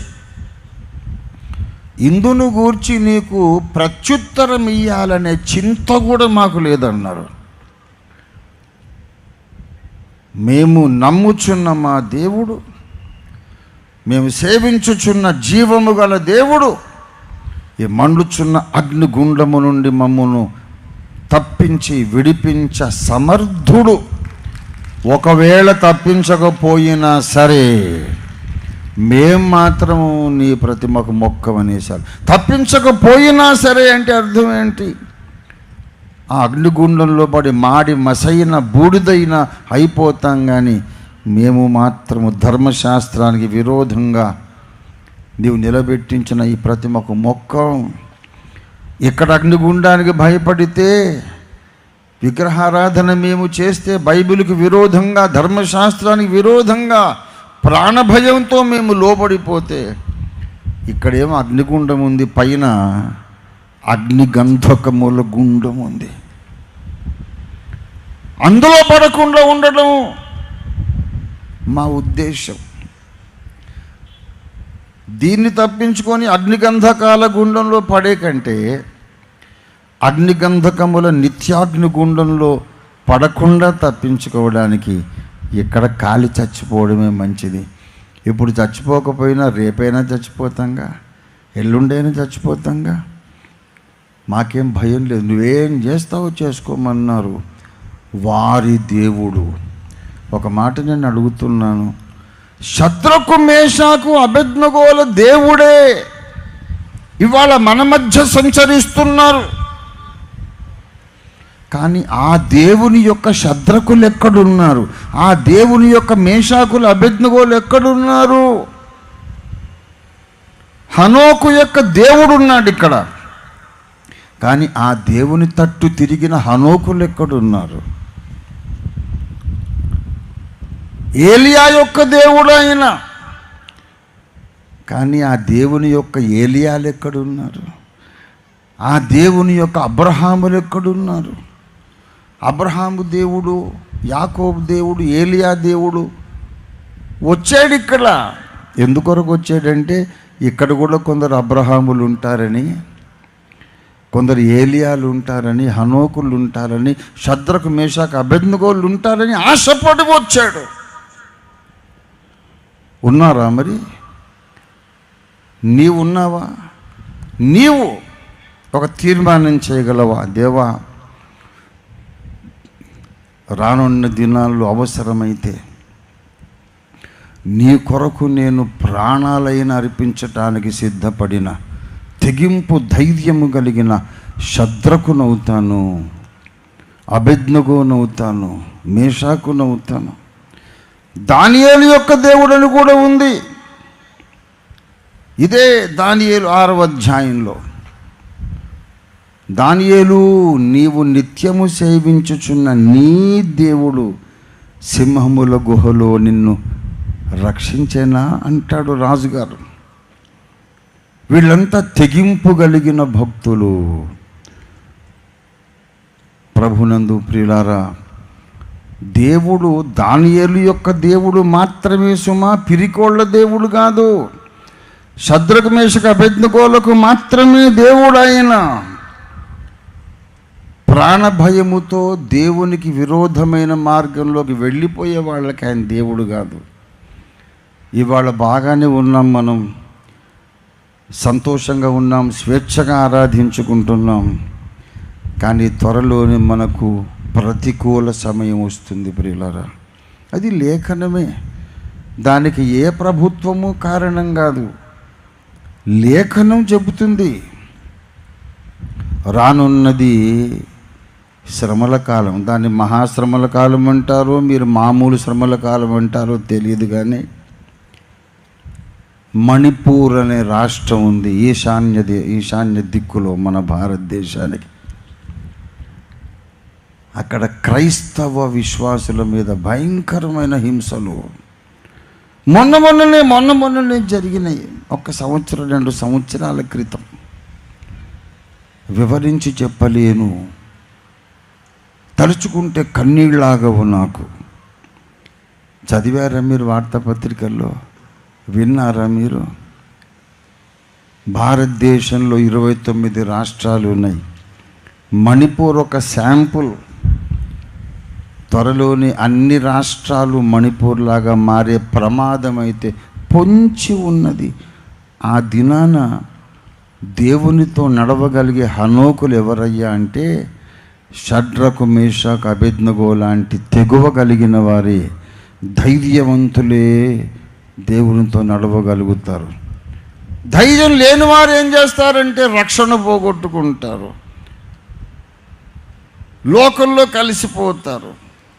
ప్రకటన గ్రంథం 21వ అధ్యాయం 8వ వచనంలో నరకానికి వెళ్ళిపోయే ట్రైను బోగీలు నంబర్లు రాశాడు. S1 S2 S3 S4 అన్నట్టు నరకానికి వెళ్ళే బోగీలు.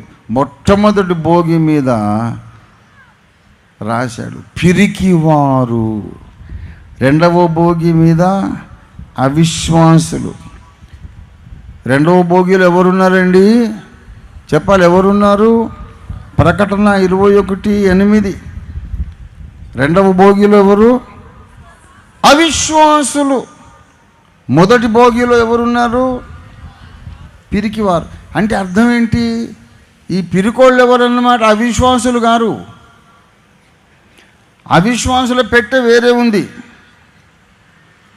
వ్యభిచారులు, అపవిత్రులు, అసహ్యులు, వాళ్ళ పెట్టెలు వేరే ఉన్నాయి. మొదటి పెట్టెలో ఉన్నోళ్ళు అవిశ్వాసులేం కాదు, వాళ్ళకి బాగానే నమ్మకం ఉంది దేవుడు అంటే. కానీ పిరికోళ్ళు, పిరికి వాళ్ళు దేవుని రాజ్యంలోకి రాలేరు. ఎందుకంటే ప్రపంచమే మణిపూర్ లాగా మారిపోయే రోజులు వస్తున్నాయి.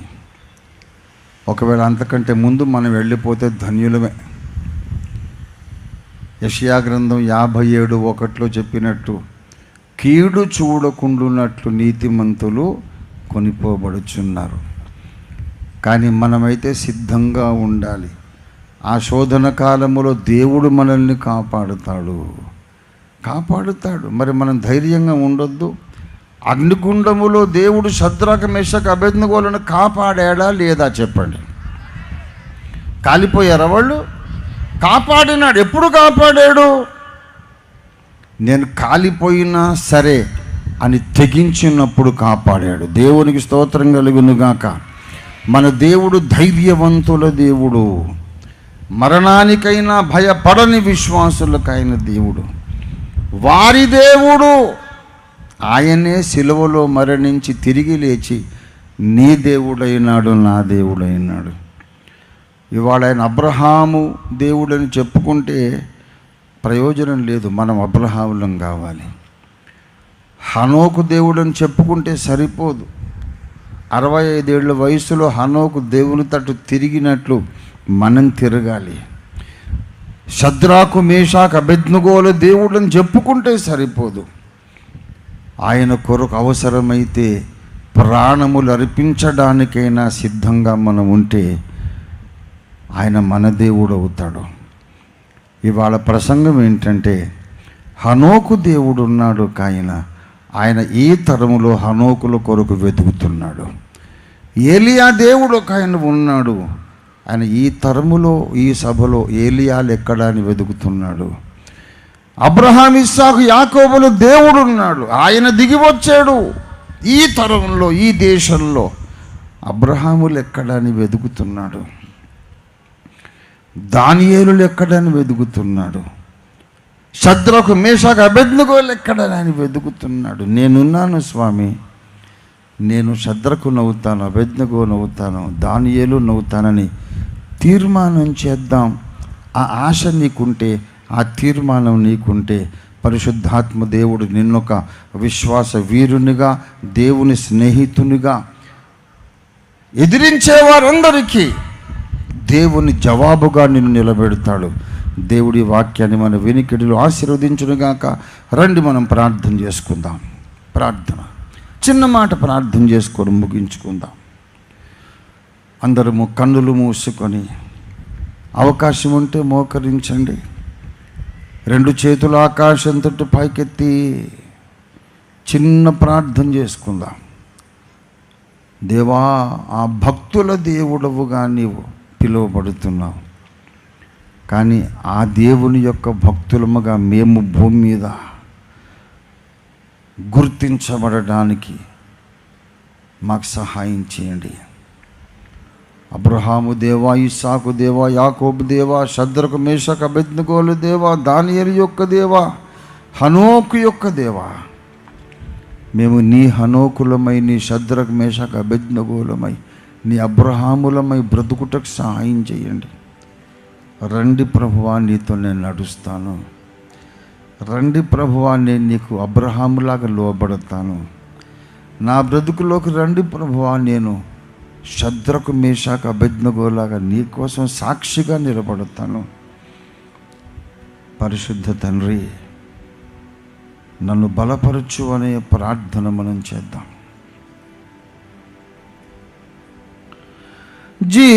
జీవవాక్యము నిలలో చాటుచు జీవితమూలర్పించిరే.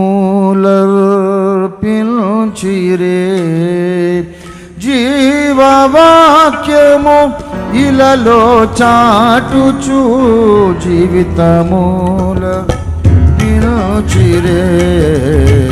అత సాక్షుల కవిలలో, అత సాక్షుల కవిలలో నీ పేరున్నదా, నా పేరున్నదా. దేవుని సముఖ జీవ కవిలలో, దేవుని సముఖ జీవ కవిలలో నీ పేరున్నదా, నా పేరున్నదా. ప్రేమ కలిగిన మా మహాపరిశుద్ధ తండ్రి, మిక్కిలి దయామయుడవై దయపాలించి మా మధ్యకు ఏతెంచి మాకు ప్రత్యక్షుడవై నీవెలాంటి దేవుడవో, నీకు ఎలాంటి వారు కావాలో మీరు మాకు తేటగా తెలియజేసినందుకు నీకు స్తోత్రము చెల్లిస్తున్నాం తండ్రి.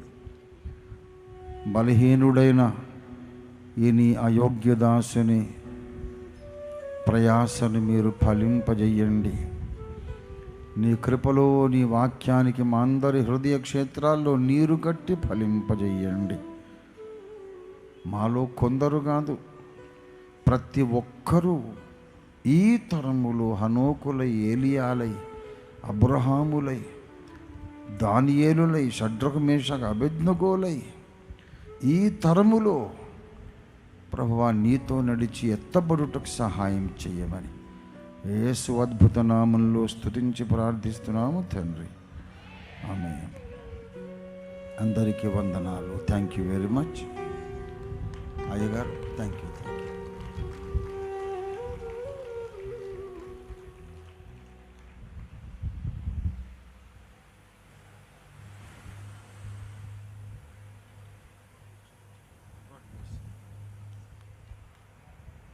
దేవుని ఆత్మ ద్వారా అందుకొని మరి దైవ సందేశాన్ని అందించిన దేవుని సేవకులకి, దైవజనులకి, రంజిత్ ఓఫిరాయ్ గారికి ప్రత్యేకమైన వందల అపోస్తులు రంజిత్ ఓఫిరాయ్ గారికి thank you so much pastor గారు. థ్యాంక్ యూ అయ్యా.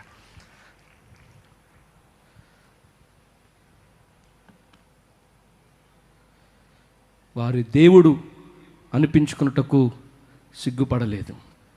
ఈరోజు మనం విన్నాం, హనోకు దేవుడు అనిపించుకున్నటకు సిగ్గుపడలేదు. షడ్రక్, మేషక్, అబేద్నెగో దేవుడు అనిపించుకున్నటకు ఆయన సిగ్గుపడలేదు. కనుక ఈరోజు ఎవరైతే నిజంగా ప్రభువా నా ప్రాణం పోయినా పర్వాలేదు, మీ కొరకు తుది శ్వాస విడిచే వరకు మీ కొరకు జీవిస్తానయ్యా, మీ సువార్త ప్రకటిస్తానన్నవారు నిజంగా బిగ్గరగా స్తోత్రం చెప్తూ చేతులపైకి చెప్తాం. బలో యేసు మహారాజుకే, దేవునికే మహిమ కలుగును గాక, దేవునికే ఘనత కలుగును గాక. ప్రియులరా, అయ్యగారు మణిపూర్ గురించి చెప్తా ఉంటే నాకు చాలా బాధ వచ్చింది. నాకు కూడా అయ్యా మణిపూర్ కాలిపోతున్నప్పుడు నేను కూడా ప్రాణాలు తెగించి అత్తయ్య గారికి, మావయ్య గారికి, మా అమ్మగారికి, నాన్నగారికి తెలియకుండా ఇక్కడికే వెళ్ళొస్తాను, మిజోరాం వెళ్ళొస్తానని చెప్పి మణిపూర్ వెళ్ళాను. అక్కడ దృశ్యాలు స్వయంగా నేను చూశాను. కూర్చోండి ఒక్క నిమిషం. చర్చిలను కాల్చేశారు పిల్లారా. ఒక దగ్గరికి నేను వెళ్ళాను. ఒక యవనస్తుడిని, డేవిడ్ ఠాకూర్ అనే ఒక యవనస్తుడిని తలని ఎలాగైతే మనం చికెన్ షాప్స్లో ఎలా వేలాడదీస్తారో ఆ వ్యక్తిని వేలాడించారు అక్కడ. ఆ ఫొటోస్ చూసి చాలా బాధ అయింది నాకు. ఆ తండ్రి పిచ్చోడైపోయాడండి. అది చూసినప్పుడు నేను అనుకున్నాను, మేము 26 గంటలు ప్రయాణించి కారులో, లోయలో, మా ముందు లోయ ఉంది, ఆ లోయలోనే 26 గంటలు ప్రయాణించాము. ఆ లోయలో కారు, మా ముందున్న కారు, స్కార్పియో కారు పడిపోయింది. లోయలో వారు చనిపోయారు. మా ముందు ఒక ట్రక్ ఉంది, అది కూడా పడిపోయింది. మేము కూడా చనిపోతాం అనుకున్నాం. కానీ ఆశ, ప్రభువా నీ ప్రజలనైనా, వారు క్రైస్తవులనైనా, వారు ఎంతో హింసలో ఉన్నారు, శ్రమలో ఉన్నారు, వారి కొరకు ప్రార్థన చేయటానికి పంపించి, వారికి సహాయం చేయడానికి పంపించని ప్రేయర్ చేసుకొని వెళ్ళాం నేను, నా స్నేహితులం. ఇలా తిరిగి నేను వచ్చానంటే దేవుని కృపే, నిజంగా దేవుని కృప. ఇంకా నేను అక్కడ వారితో చూస్తూ ఉంటాను స్టేటస్లో, వారి స్టేటస్లు. ఇంకా అక్కడ పరిస్థితులు అలాగే ఉన్నాయి. ప్రార్థన చేయండి. అయ్యా చక్కటి సందేశం ఇచ్చారు. Thank you so much. ఈ సమయాన్ని మా గారికి అప్పగించారు. అందరూ లేచి నిలబడదాము. లేచి నిలబడి చేతులు పైకెత్తి గట్టిగా చప్పట్లు కొడదాం. బలో యేసు మహారాజుకు, దేవునికే మహిమ కలుగును గాక. అద్భుతమైనటువంటి సందేశాన్ని మనం విని ఉన్నాము. శాపగ్రస్తమైనటువంటి బైబిల్లో ఆదామును, అతని భార్యను దేవుడు ఏదెను తోటలో నుండి వెళ్ళగొట్టి అనే మాట మనం చదువుతున్నాం. వెళ్ళగొట్టి ఆ 3వ అధ్యాయము చివరిలో వెళ్ళగొట్టబడినటువంటి ఆ కుటుంబములో నుంచి వచ్చినటువంటి హనోకు దేవునితో సహవాసము చేయడానికి ఇష్టపడితే దేవుడే వచ్చి హనోకుతో సహవాసము చేయడానికి ఇష్టపడ్డారు. హనోకు అయ్యగారు చెప్పినట్లు అది హనోకు గొప్పతనము కాదు, దేవుడు వచ్చి హనోకుతో స్నేహము చేయడం గొప్పతనం. దేవునికి మహిమ కలుగును గాక. మనమందరము కూడా శాపగ్రస్తులమై ఉన్నాం, మనమందరము పాపులమై ఉన్నాం, మనము చీకటి అయి ఉన్నాము, మనము శత్రువులమై ఉన్నాము, మనము దూరస్తులమై ఉన్నాము. అలాంటి మనల్ని యేసుక్రీస్తు ప్రభువారు ప్రేమించి ఈరోజు ఎవరైనా కానీ దేవునితో సహవాసము చేయాలని ఇష్టపడితే వారితో స్నేహము చేయడానికి దేవుడు సిద్ధముగా ఉన్నారు. బాక్సులకు యథావిధి పెట్టండి, చేతులు బ్యాగ్ ఎత్తి గట్టిగా చప్పట్లు.